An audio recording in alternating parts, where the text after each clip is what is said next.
Hello everyone, welcome to my channel Shweta's Craft Tree. Today we are going to learn how to paint easy cherry blossom painting with blending technique.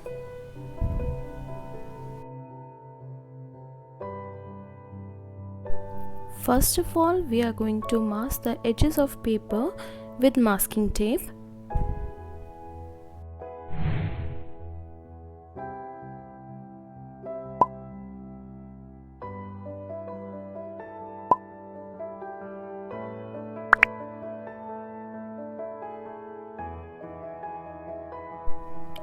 For the color palette, I have taken red, orange and yellow.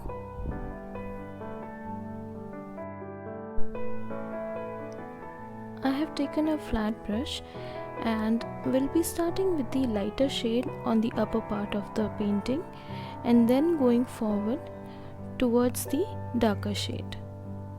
Like first yellow, then orange and then red.